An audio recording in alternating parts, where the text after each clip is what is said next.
guys, panibagong ano naman tayo unboxing.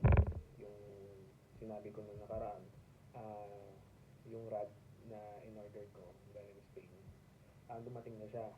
So, kinuha ko lang kaninang umaga sa post office. Ah, so, kaso nga lang ang problema is because medyo strict ito nga dito sa country na to. Yung box natin, nung nakuha natin is na-open na. So, sad to say na hindi na siya unboxing kasi na-open na. Pero anyway, at least papakita pa rin natin yung nakuha natin box kanina. Ito yung box. Actually, ang laki ng box niya. Pero ang laman is maliit. Nakita ko na siya kanina actually. Tingnan ko na siya kung may mga damage. Kasi nga, nung kinuha ko na siya, may open na siya. So, ganun talaga pag sa post office siya na delivered. Kasi most likely, ino-open talaga nila in order to check yung kung may mga illegal ba na ano, na laman. So, pero anyway, okay lang yun. At least, check ko naman siya. Maano lang siya, safe naman siya. So, ito guys, kung titingnan nyo, napakagaan niya guys. Halos wala siyang laman kanina. Akala ko nga nung kinuha ko yung box, wala na yung laman niya eh. Pero dito pala sa loob. So, ang kanya, halos parang wala lang ano, parang lang ano ng karton lang talaga. So, ito siya. So, galing siya na ah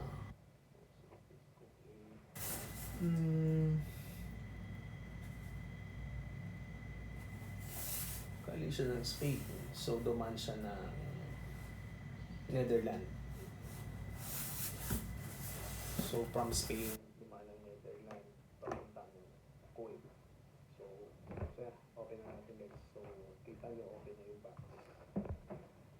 And, makikita nyo, halos wala siyang laman. Ito lang.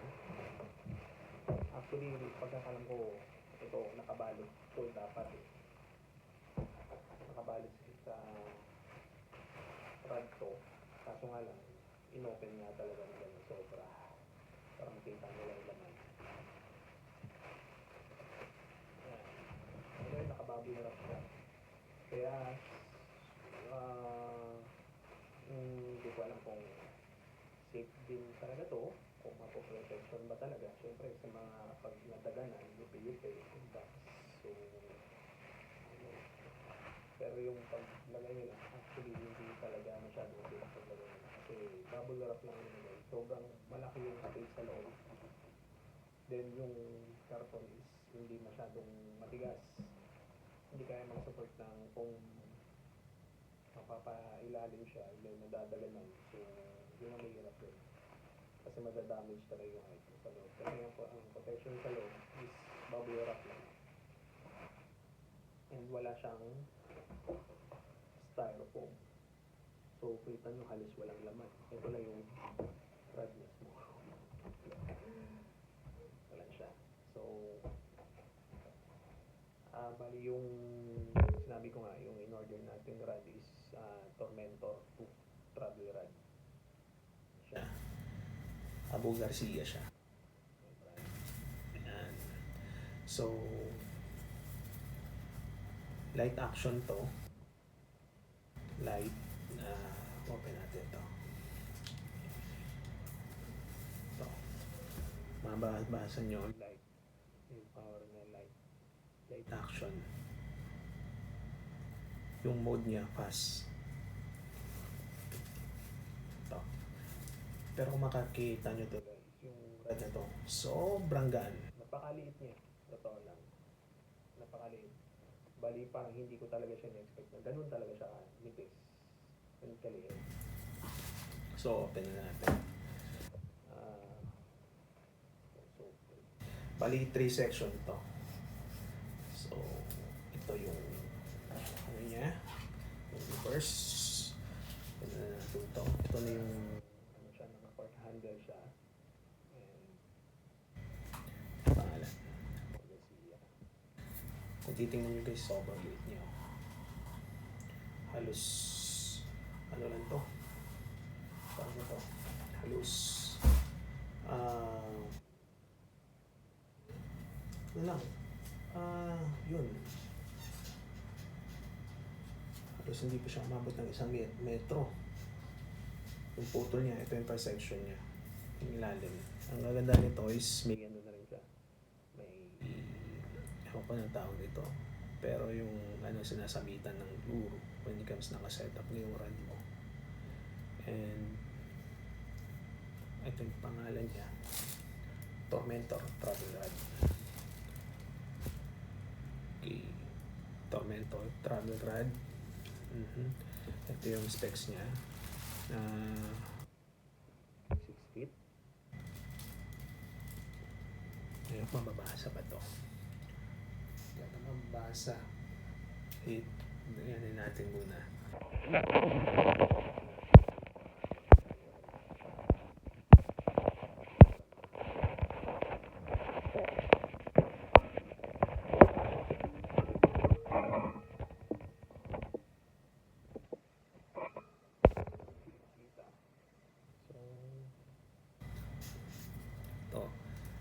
Light action.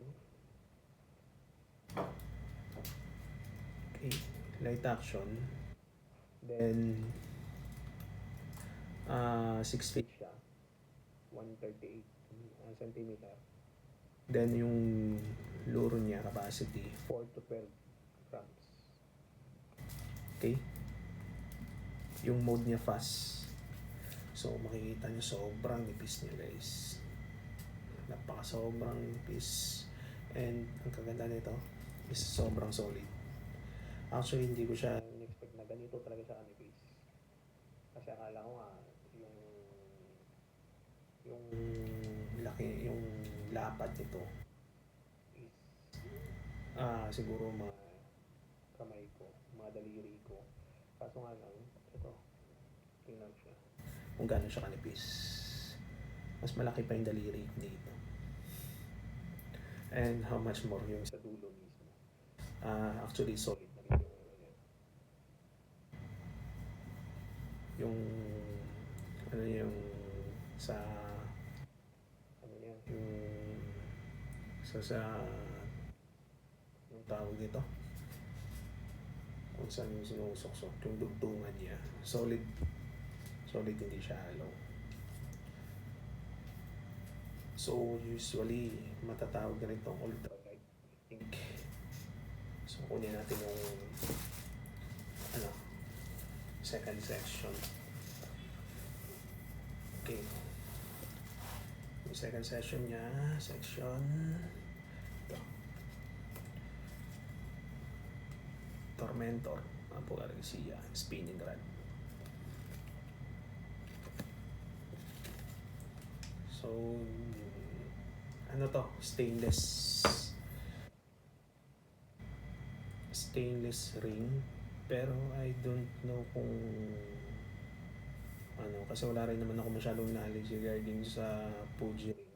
I don't know kung Fuji ring to pero pwede nyo i-comment sa section kung Fuji ring, kasi nung binasa ko yung specs nito lang siya, nakalagay doon stainless. Pero solid to na ring. Sobrang nipis niya. Kung titingnan mo yung ang liit na ng daliri ko, pero mas maliit pa talaga siya sa daliri ko. Yeah. Pangalawang section pa lang ito guys. Ganito na nipis. And ang ganda ng niya. Ang ganda ng kulay. Parang maroon siya na dark. Usually, ganito naman talaga yung kulay ng mga Borgasia, di ba? And sa niya pala, sa coat niya pala. Ang ganda. Kasi sa ilalim niya. Tatak niya talaga. Diba? Sobrang niya. Pang steady. Basta sa akin, ang ganda niya. Ang ganda niya. Titingnan mo talaga siya. So, kunin natin yung third section.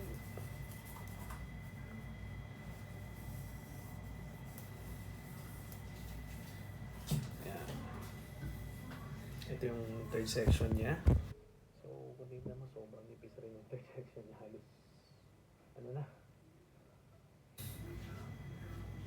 Halos, parang, ano na, parang barbecue stick na lang siya. Walis ting-ting, kumbaga. Then, solid na rin to. Solid tip. Di ba? So, ilang ring siya? 1, 2, 3, 4, 5. 5 ring siya. 6 feet. 6 pala. 6 ring. So, 6 feet. Ito naman, ang ganda niya. Ang ganda. Kahit yung ring niya, hindi ko alam kung Fuji ito. Pero, ang ganda ng ring niya. Kasi guys, when it comes sa ring, hindi ko pa naman, wala pa naman ako masyadong idea dun eh. Pero para sa akin, ang ganda ng ring niya. Ang ganda. Then after that, makikita mo talaga solid na solid yung ring niya. And sobrang kinis. Na halos, I think hindi siya makakalawangin to. Kasi sabi nga stainless. So, I think maganda na rin to kahit hindi siya Fuji.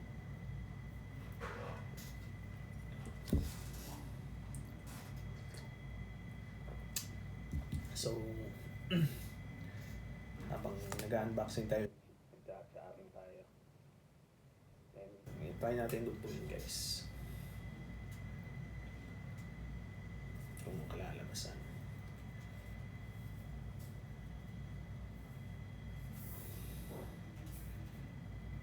Okay.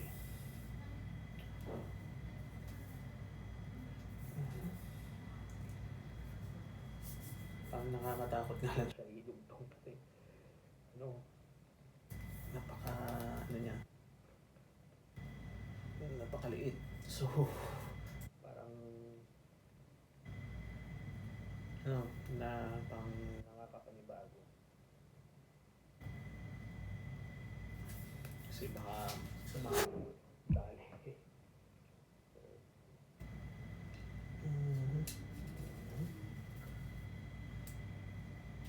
So, usog tayo. Para makita nyo yung right kasi.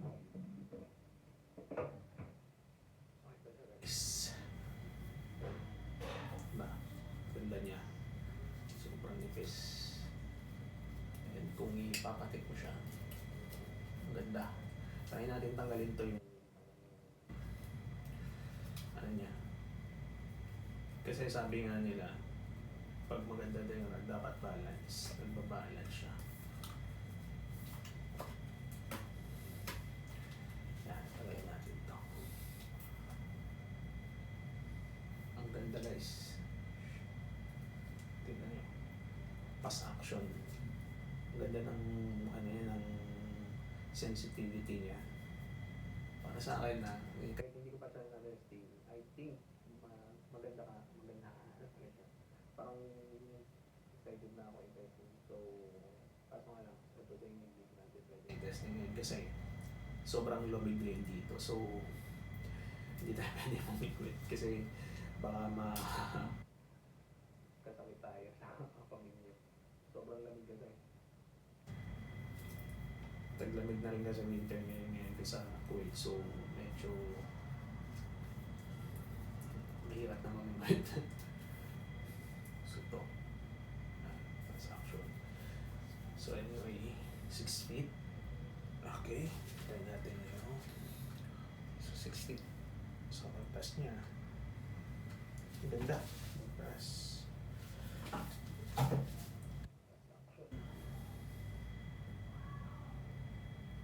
I think ang ganda ng sensitivity nito pagka ano, lalo na pagka ano ba, nag-jigging ka. Pag nag-jig ka, ang ganda nito kasi as in magalaw talaga yung rod. Magalaw talaga siya. Kasi sobrang nipis nga niya. Tingnan mo. Halos ano lang, So, ito parang madadali pa. Madadali pa ata. So yun nga, isang mabilisang unboxing lang tayo. So, try natin siya lagyan ng ano, ng yung setup natin. Yung ano ko, yung try natin ilagay yung ito, yung reel ko na Daiwa. I think saktong-sakto yung Daiwa dito na 1,000 na strike force. okay. Ayusin na natin. So, kunin ko na yun. I think saktong-sakto po yung 1,000. Ang cute-cute na tingnan. Hindi ko pa naman siya na-testing ilagay yung 1,000. Yung reel natin. Daiwa strike force 1,000. Pero I think saktong-sakto na yun. Kasi sobrang liit din ito. Strike Force 1,000. Hindi tinanong mo sobrang Liit niya, di ba? Oh, halos maliit na yung palad ko actually. Tapos halos mas maliit pa siya. So, try natin lang.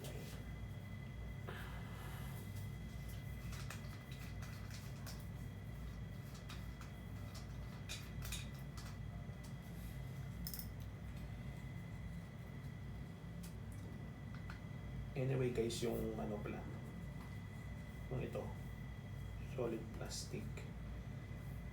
Plastic lang siya. Pero nakakot. Pagkanda to. So, try natin lang.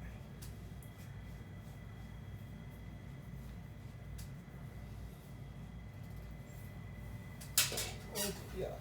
Matigas. Ano pa? Dali pa. So, usok tayo nandito na to.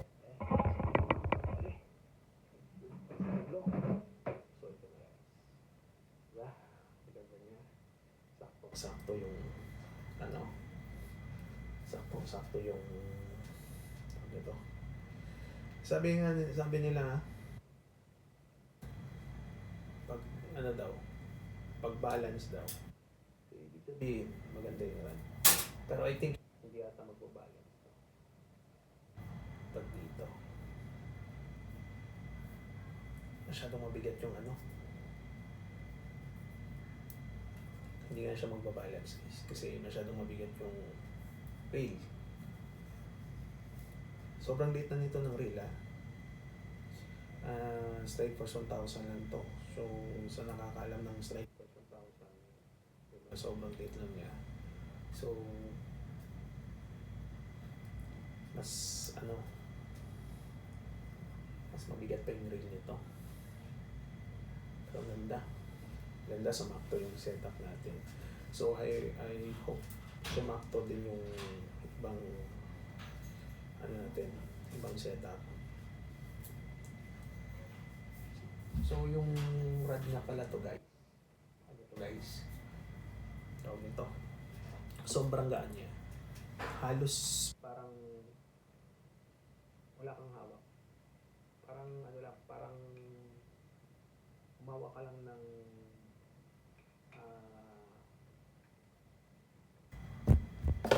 itong box. ito lang yung box na hawakan na sobrang gaan na rin na rod na to. Sobrang gaan niya talaga guys. So, saktong-sakto kasi maliit lang din naman tayo. So sakto-sakto. Then after that, kasyang-kasya na to sa maleta natin. So hindi na natin kailangan mag-add ng Bagahe, special baggage para sa mga fishing equipments, just like may dadalhin ka mga bike or something na. Kasi most likely pagka mga bibigit kang rad, may dala kang rad, most likely pinapabil ka nila ng special equipment baggage. So ito, pwede ko lang siya pasok sa maleta. So wala na. So saktong-sakto lang din. Then after that, magaan din siya. So hindi naman siya mabigat. So hindi naman siya dagdag kilo. Kasi 470 grams lang to. yung buong section niya. Yung tatlong section na to, kung kumpit mo lang, 470 grams. So, 470 grams, dapat isang kilo lang. So anyway guys, Ito na. So, ito na yung setup natin. Naka-credit line tayo na for X 10 LB, 10 pounds. I think nabagay siya dito. I hope so. Na maganda sana. Kalalabasan. And naka-leader line tayo ng ano?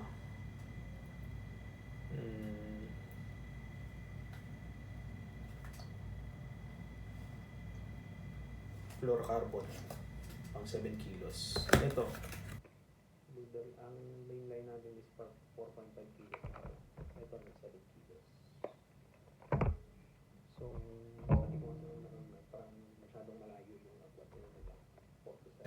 Pero may nakikita rin naman akong ibang vlogger na kagaya natin na gumagamit mas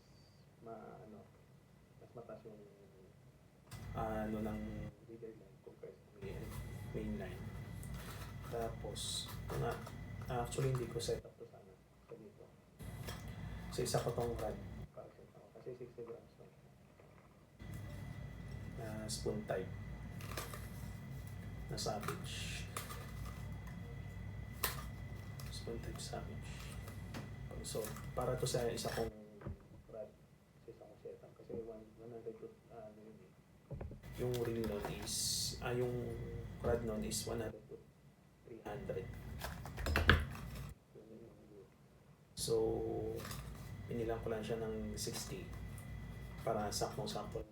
Kasi syempre, pag masyadong marigat, palit na naman akong tao. So, baka nahirapan din akong mag-gas. Kasi sobrang big, kung kukunin ko talaga 100, baka hindi ko rin siya matapon ng tama. So, I think 60. Kaya-kaya na naman ng 60. Pero hindi ko pa siya na-testing. Kasi hindi ko siya na-testing ngayon. Kasi nga, hindi tayo makapag-gas. Kasi nga, malamig. Sobrang lamig. And kailangan ng doble-doble jacket. Kasi sa ngayon, pumapalo ng 3 Celsius yung lamig dito. Actually, parang kulang na lang mag-snow. So, yun lang guys. I hope na yung vlog ko. I hope nag-enjoy kayo. And I hope na bigyan ko kayo ng magandang dito sa rad na to. Pero I hope guys, bumili rin kayo nito. Mura lang to actually. Very affordable.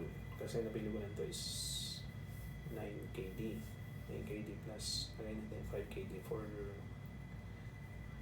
shipping fee. So, nasa 11KD. So, nasa 2,000 plus. Naka-Bugarcia na ka na. And napakagandang rad. Although hindi ko pa siya na-testing. Napakaganda talaga niya.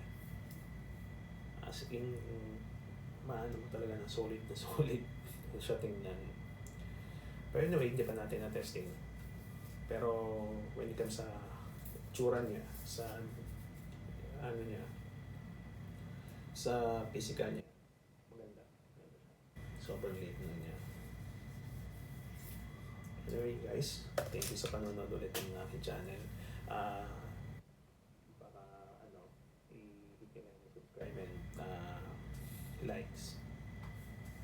Maraming salamat.